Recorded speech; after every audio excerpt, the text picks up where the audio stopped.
السلام علیکم۔ الافضل ڈیجیٹل اردو سے محمد افضل آپ کو خوش آمدید کہتا ہے۔ آج ہم اردو ادب کی تاریخ کے حوالے سے ایک بہت ہی اہم دور جس کا نام بہمنی سلطنت ہے اس کو پڑھنے کی کوشش کرتے ہیں۔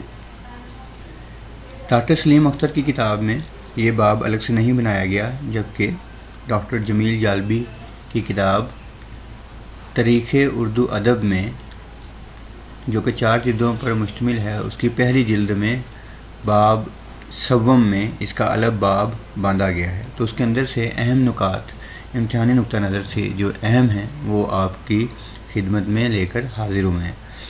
تو بہمنی سلطنت کے بارے میں آج ہم پڑھیں گے۔ اردو ادب کی تیاری کے حوالے سے اگر آپ کو کسی بھی قسم کی مدد درکار ہو تو آپ اس نمبر پر رابطہ کر سکتے ہیں۔ تو آپ کو نوٹس، ویڈیوز، لائیو کلاسز اور واٹس ایپ سپورٹ ملے گی۔ آپ کو نوٹس ملیں گے، واٹس ایپ سپورٹ ملے گی، ویڈیوز ملیں گی اور آپ کی مکمل رہنمائی کی جائے گی تاکہ آپ جاب لگ سکیں اور اچھے سے تیاری کر سکیں۔ تو شروع کرتے ہیں جی۔ بہمنی دور تو امتحانی نقطہ نظر سے اردو ادب کی تاریخ کا آغاز اور جس کے اوپر ہمیں سوالات آتے ہیں وہ بہمنی دور ہی ہے۔ یہ وہ دور ہے جس کے اندر اردو ادب نے باقاعدہ طور پر اپنی نشوونما شروع کر دی۔ تو بہمنی دور کا آغاز کب ہوتا ہے؟ 1347 میں۔ کب ہوتا ہے؟ 1347 میں۔ اور یہ سلطنت کب تک رہتی ہے؟ 1527 تک۔ کب تک رہتی ہے؟ 1527 تک۔ تو آپ دیکھ سکتے ہیں 1300، پھر 1400 اور پھر 1500، یہ 47 ہے اور یہ 27 ہے۔ تو یہ ٹوٹل وقت جو ہے کتنا بنتا ہے؟ 180 سال۔ آپ دیکھ سکتے ہیں، میتھ آپ مائنس کر لیں، آپ کو آتا ہوگا 1527، اس میں سے آپ مائنس کریں 1347، تو کتنے سال بنتے ہیں؟ کریں حساب ذرا، جلدی سے کریں۔ دیکھیں یہاں پہ 0 آیا، یہاں پہ کیا آ جائے گا؟ 12 میں سے 4 نکالیں گے تو 8 آ جائے گا، کیونکہ یہاں پہ ایک کیری بھی آئے گا۔ میتھ آتا ہے نا؟ ٹھیک ہے، یہاں پہ رہ جائے گا 4، اس کو کاٹ کے رہ جائے گا 4، تو آپ کے پاس جو ہے وہ یہاں بچ جائے گا 4 میں سے 3 باقی 1 جی۔ تو کل کتنے سال بنے؟ 180 سال۔ 180 سال کتنے سال بنے؟ کل 180 سال جی، ٹھیک ہے۔ بہمنی دور 1327 سے لے کے 1547 تک ہے، اور اس ٹوٹل وقت، ٹوٹل عرصہ، ٹوٹل سال کتنے بنتے ہیں؟ 180 سال۔ بہت اہم ہے، یاد رکھنا ہے۔ 1347 تا 1527۔ دارالسلطنت، جو بہمنی دور کا دارالسلطنت تھا وہ گلبرگہ تھا پہلے، جو کہ 1347 سے لے کے 1425 تک رہا۔ 1347 سے لے کے، اور بعد میں بیدر 1425 سے لے کے 1527 تک، یہ 2 جو ہے اس کے دارالحکومت رہے۔ جس طرح آپ کو پتہ ہے کہ پاکستان کا دارالحکومت پہلے کراچی تھا، تو 1961 میں 1961 میں جو ہے وہ پاکستان کا دارالحکومت اسلام آباد کو بنا دیا گیا۔ تو جو سلطنت ہوتی ہے، جو بادشاہ ہوتے ہیں، جو ریاستیں ہوتی ہیں، اپنا دارالحکومت اپنے انتظامی امور کو دیکھتے ہوئے تبدیل کر سکتی ہیں۔ ٹھیک ہے جی۔ تو ہوتا کیا ہے، یہ سلطنت کیسے وجود میں آتی ہے؟ تغلق بادشاہ، ٹھیک ہے۔ تو آپ نے پڑھا ہوگا خاندان غلامہ کے بعد خلجی کے بعد تغلق، ٹھیک ہے۔ تو تغلق جو ہے نا بادشاہ جو تھا، اس نے 1327، یہ سال بہت اہم ہے، بہت وی آئی ہے، بہت امپورٹنٹ۔ 1327 اس نے کیا کیا؟ اس نے یہ کہا کہ دلی کو ختم کر دو اور دولت آباد کو جو ہے نا وہ اپنا پایا تخت بنا لو۔ کس کو بنا لو؟ دولت آباد۔ یہ گلبرگہ جو ہے یہ دولت آباد میں ہی تھا، ٹھیک ہے۔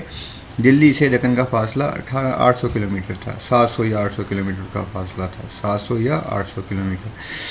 تو یہ مطلب 14ویں صدی میں اس کو سنبھالنا بہت مشکل تھا۔ تو اس نے محمد ظفر خان کو 1342 میں، اب 1342 میں اپنے دکن کا صوبے دار بنایا۔ کیا بنایا؟ صوبے دار بنایا۔ تو یہی بندہ 1347 میں، کب؟ 1347 میں علاؤ الدین حسن گنگوہی کے نام سے بہمنی دور کا بانی بنتا ہے اور تغلق کے ساتھ جو ہے وہ مطلب بغاوت کرتا ہے اس کے خلاف، اور خود جو ہے وہ خود مختار بادشاہ بن جاتا ہے۔ جی ٹھیک ہے، یہاں تک میں دوبارہ بتا دوں، بہمی دور حکومت کا دارالحکومت دولت آباد جو کہ گلبرگہ میں ہے، ٹھیک ہے، گلبرگہ دولت آباد ایک ہی بات ہے، اور بعد میں بیدر ہو گیا، ٹھیک ہے۔ 180 سالہ دور حکومت ہے، 19 بادشاہ گزرے، اور 1327 میں جو ہے وہ کب بنا، دولت آباد کو جو ہے وہ بایا تخت بنا دیا گیا۔ کس نے بنایا؟ ظفر خان نے، اور اس نے اپنا نام کیا رکھا بادشاہ بنتے وقت؟ علاؤ الدین حسن گنگوہی، اور کب بنا؟ 1347 میں۔ جی نیکسٹ چلتے ہیں۔ تو بس اس میں آپ نے اتنا یاد رکھنا ہے کہ اس دور کی سب سے اہم چیز جو ہے، بہمنی دور کی سب سے اہم چیز جو ہے وہ بزرگان دین کا کام ہے۔ بزرگان دین دولت آباد جب انہوں نے پایا تخت بنایا اس سے پہلے بھی موجود تھے اور اس کے بعد بھی موجود تھے، ٹھیک ہے۔ تو اس سے پہلے جو لوگ کام کر رہے تھے وہ بھی صوفیہ کرام تھے، اور اس کے بعد جو لوگ ہجرت کر کے دلی سے آئے وہ بھی صوفیہ کرام تھے۔ تو ان لوگوں کے جو رسالے، جو نظمیں، جو شاعری ہمیں ملتی ہے، اس کا جو ہے وہ اردو ادب کی نشو و نما میں، اردو ادب کے آغاز میں بہت اہم کردار ہے۔ تو ڈاکٹر جمیل جالبی نے اس دور کے ادب کو 3 طرح کے موضوعات میں تقسیم کیا ہے۔ کتنے موضوعات میں تقسیم کیے؟ 3 طرح کے موضوعات میں تقسیم کیا ہے۔ اول قصہ کہانی، اول موضوع قصہ کہانی۔ تو قصہ کہانی جو ہے وہ ہمیں ملتی ہے اس دور کے ادب میں۔ دوسرا موضوع جس کو ہم بنیاد بنا سکتے ہیں وہ ہے مذہبی یا تاریخی واقعہ، اور تیسرا موضوع جو ہے وہ تصوف اور اخلاق ہے۔ بس اتنی بات یاد رکھنی ہے۔ ڈاکٹر جمیل جالبی نے اپنی کتاب میں ہمیں یہ بتایا ہے کہ بہمنی دور میں 3 طرح کے موضوعات ملتے ہیں جو کہ اردو کی آغاز کو سننے میں مدد فراہم کرتے ہیں۔ آگے چلتے ہیں۔ پہلا موضوع جو ہے وہ آپ کے پاس ہے، کون سا موضوع ہے؟ پہلا موضوع ہے قصہ۔ کیا موضوع ہے؟ قصہ۔ قصے کے اندر جو ہے وہ ہمیں ایک مثنوی ملتی ہے جس کا نام ہے مثنوی قدم راؤ پدم راؤ۔ جی قدم راؤ پدم راؤ، دکن کی پہلی مثنوی ہے، قدم راؤ پدم راؤ۔ جی قدم راؤ پدم راؤ، یہ کس نے لکھی ہے؟ فخر الدین نظامی نے۔ کس نے لکھی ہے؟ فخر الدین نظامی نے۔ کس نے لکھی ہے؟ فخر الدین نظامی نے۔ یاد رکھنا ہے کس نے لکھی ہے؟ فخر الدین نظامی نے، بہت اہم ہے۔ کب لکھی؟ بہمنی بادشاہ احمد شاہ کے دور میں۔ کب لکھی؟ بہمنی بادشاہ احمد شاہ کے دور میں۔ اس لیے احمد شاہ بادشاہ جو آگے جا کے فہرست میں آپ کو دوں گا اس کے اندر آپ اس کو یاد رکھیں گے۔ فخر الدین نظامی نے کیا لکھا؟ مثنوی قدم راؤ پدم راؤ، قدم راؤ پدم راؤ، قدم راؤ پدم راؤ، قدم راؤ پدم راؤ، پدم راؤ، یہ تھوڑی سی مسٹیک ہے، قدم راؤ پدم راؤ، یہ میم ساتھ لگتا تھا، الف نہیں ہے، ٹھیک ہے، قدم راؤ پدم راؤ۔ جی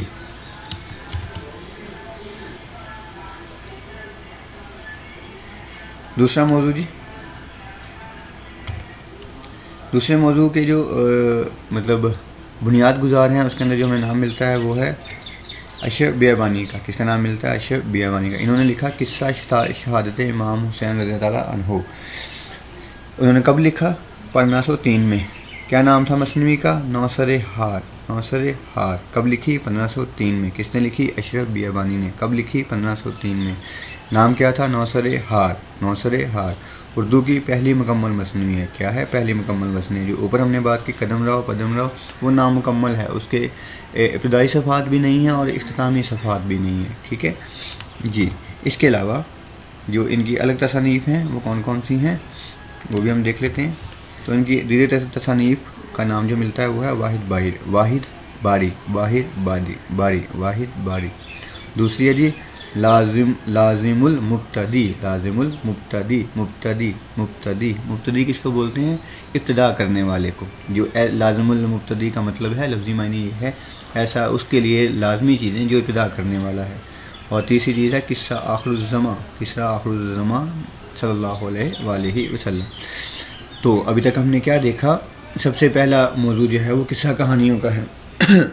قصہ کہانی کے اندر جو ہے وہ قدم راؤ اور پدم راؤ ہے، پدر راؤ ہے۔ کس نے لکھی ہے؟ فخر الدین نظامی نے۔ اس مثنوی کو ہم پڑھیں گے بھی اور اس کے بارے میں ڈسکس بھی کریں گے، پوری کہانی میں آپ کو سناؤں گا، اس کے کردار، اس کا خلاصہ، اس کا پلاٹ۔ اس کے بعد ہم نے دیکھا دوسرا موضوع ہے اشرف بیابانی کا، جس کے اندر قصہ شہادت امام حسین جو ہے وہ زیر بحث لایا گیا ہے۔ اشرف میاں والی نے یہ کتاب جس کا نام 9 سر ہار ہے کب لکھی؟ 1503 میں 1503 میں دیگر کتابوں کے کیا نام ہے، تصنیف کے کیا نام ہے؟ واحد باری یاد رکھیں گے، واحد باری، لازم المبتدی، تیسرا ہے قصہ آخر الزمان، اور چوتھا ہے 9 سر ہار، واحد باری، لازم المبتدی، قصہ آخر الزمان، بہت امپورٹنٹ ہیں کتابوں کے نام۔ آگے چلتے ہیں جی۔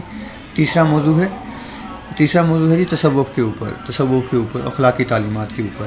اس کے اندر جو ہمیں نام لکھتا ہے وہ ہے میراں جی شمس العشاق، جنہوں نے صوفیانہ اور اخلاقیانہ شاعری کی۔ ان کی 4 طویل نظمیں اور مختصر اور طویل دونوں طرح کی نظمیں ہم تک پہنچی ہیں، ٹھیک ہے۔ تو سب سے پہلے یہ جی خوشنامہ، کیا ہے جی؟ خوشنامہ 170 اشعار پر مشتمل ہے۔ دوسری ہے خوش نغز، خوشنامہ خوش نغز، جی خوش نغز یہ 72 اشعار اور 9 ابواب پر مشتمل، 9 چیپٹر ہیں اس کے اندر۔ جی نیکسٹ ہے جی شہادت التحقیق، یہ لمبی ہے، 563 ہے، اور اس میں سوال طلب اور جواب مرشد کے انداز اختیار کیا گیا ہے۔ یہ طویل بحر میں لکھی گئی ہے، جو اوپر والی مصنوعی ہیں وہ چھوٹی بھی ہیں اور مختصر بحر میں لکھی گئی ہیں، ٹھیک ہے، مختصر بحر میں لکھی گئی ہیں۔ جی چوتھا ہے مغز مرغوب، یہ 8 ابواب پر مشتمل ہے، اور اس میں کتنے اشعار ہیں؟ 23 اشعار ہیں، 8 ابواب پر مشتمل ہے اور 23 اشعار ہیں۔ جی کیا نام ہے جی؟ دوبارہ دیکھتے ہیں۔ خوشنامہ، خوش نغز،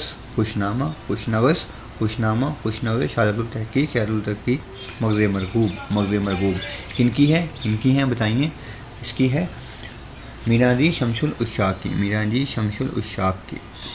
جی یہاں پہ کیا نقطہ میں نے نوٹ کیا جمیل جالدی کی کتاب کی کہ بوگ بل کا مصنف وہ پہلا شخص ہے جو اردو زبان کو دکنی کے نام سے پکارتا ہے۔ کس نام سے پکارتا ہے؟ دکنی کے نام سے پکارتا ہے۔ آپ کو یاد ہوگا اس سے پہلے کا جو زمانہ ہے جو کہ امیر خسرو کا زمانہ ہے شمالی ہند، امیر خسرو بہت بڑا نام، اس کی جو ایک غزل ہے بہت مشہور ہے، کیا نام ہے اس کا؟ اگر آپ کو آتی ہے، زحال مسکن مکن تخاپل دراہ نینا بچھائے بتیاں، زحال مسکن مکن تخاپل دراہ نینا بچھائے بتیاں، بہت مشہور ہے۔ تو وہ اپنی زبان کو ہندوی یا ہندی بولتے ہیں۔ امیر خسرو کا طریقہ وفات 1325 ہے، کیا ہے؟ 1325 اور ہم نے ابھی پڑھا کہ 1325 ہے، اور ہم نے ابھی پڑھا کہ جو بہمی دور ہے اس کا آغاز جو ہے وہ 1327 سے ہوتا ہے۔ کب ہوتا ہے؟ 1347 سے ہوتا ہے۔ کب ہوتا ہے؟ 1347 سے۔ امیر خسرو سے بہت پہلے کے۔ تو وہ لوگ جو ہے اردو زبان کو ابتدائی طور میں کیا کہتے تھے؟ ہندی یا ہندوی، ریختہ کا لفظ بھی آتا ہے، لیکن جب یہ زبان دلی سے منتقل ہو کے دولت آباد، بیدر اور گلبرگہ میں پہنچتی ہے تو بوگ بل کا وہ مصنف پہلے شخص ہے جو اردو زبان کو دکنی کا نام دیتا ہے۔ تو ہندوی، گجری، دکنی، اور اس کے بعد ریختہ کے بعد اردو معلی، اور اردو معلی کے بعد آج کل جو ہم اپنا نام استعمال کرتے ہیں وہ ہے اردو۔ تو یہ تاریخ ہے جو کہ ہم آہستہ اس کا مطالعہ کریں گے، ٹھیک ہے جی۔ تو یہ کچھ فہرست ہے حکمران بہمنی سلطنت کے جو ہمیں ملتے ہیں۔ جی سلطنت غلط لکھا ہوا ہے، سلطنت کے جو ملتے ہیں، سلطنت سین لون توئیں نون تے، سلطنت، جی سلطنت، ٹھیک ہے۔ تو اس کے اندر جو ہے وہ آپ کو 19 بادشاہ گزرتے ہیں، لیکن میرے پاس 18 نام ہیں جو مجھے ملے ہیں۔ تو اس کے اندر سے آپ نے کیا یاد رکھنا ہے؟ یہ سب سے پہلا علاؤالدین حسن گنگوہی پہلا بادشاہ جو تھا، ٹھیک ہے۔ اس کے بعد جو بادشاہ جس کے دور میں جو ہے وہ قدم راؤ جو ہے وہ لکھی گئی، وہ کون سا ہے؟ جی وہ کون سا ہے؟ یہاں سے احمد شاہ جی 9واں بادشاہ کون سا ہے جی؟ احمد شاہ، یہ رہا 9واں بادشاہ احمد شاہ بہت اہم احمد شاہ، شہاب الدین احمد شاہ ولی بہمنی شاہ، ان کا دورانیہ جو ہے وہ 22 ستمبر 1422 تھا، 17 اپریل 1436 ہے۔ باقی آپ ویسے ہی یاد رکھیں گے آپ کی معلومات کے لیے، ٹھیک ہے جی۔ تو اس دور میں قدم راؤ لکھی گئی، ٹھیک ہے جی، آپ یاد رکھیں گے جی۔ تو یہ ٹوٹل میں نے 18 لکھے ہوئے ہیں، ٹھیک ہے، تو آپ نے ان کو ایک سرسی نظر دیکھ لینا ہے، لیں جی۔ تو اس سبق میں آج ہم نے بات کی بہمنی سلطنت کی۔ اس کے اندر آپ جو باتیں یاد رکھیں گے وہ یہ رکھیں گے 1347 سے لے کے 1525 تک اس کا دورانیہ ہے۔ کتنے بادشاہ گزرے ہیں؟ 19 بادشاہ گزرے ہیں، 180 سال بنتا ہے۔ پایا تخت کون سا تھا؟ گلبرگہ، دولت آباد، اور بعد میں کیا بن گیا؟ بیدر۔ جمیل جالبی کے مطابق یہاں پر 3 موضوعات پر جو ہے وہ کتابیں ملتی ہیں، اور پہلا موضوع ہے قصہ کہانی کا، دوسرا موضوع ہے مذہبی یا تاریخی واقعہ، تیسرا موضوع ہے تصوف و اخلاق کا، ٹھیک ہے جی۔ تو یہ ہمارے آج کے سبق کی اہم باتیں ہیں، اس کو یاد رکھیں۔ ہماری ویڈیو کو بار بار سننے سے چیزیں یاد ہو جاتی ہیں، سمجھ آنی شروع ہو جاتی ہیں، ٹھیک ہے جی۔ تو یہ اگر آپ کو کوئی بھی پریشانی ہو، دشواری ہو، تو ہمارے دیے گئے نمبر پہ آپ رابطہ کر لیں، واٹس ایپ پہ کر لیں، فیس بک پہ کر لیں، یوٹیوب پہ کر لیں، تو انشاءاللہ آپ کو پوری رہنمائی دی جائے گی، ٹھیک ہے جی۔ نوٹس حاصل کرنے کے لیے ہمارے واٹس ایپ گروپ کو جوائن کر لیں، وہاں پہ آپ کو نوٹس بھی یہ مل جائیں گے۔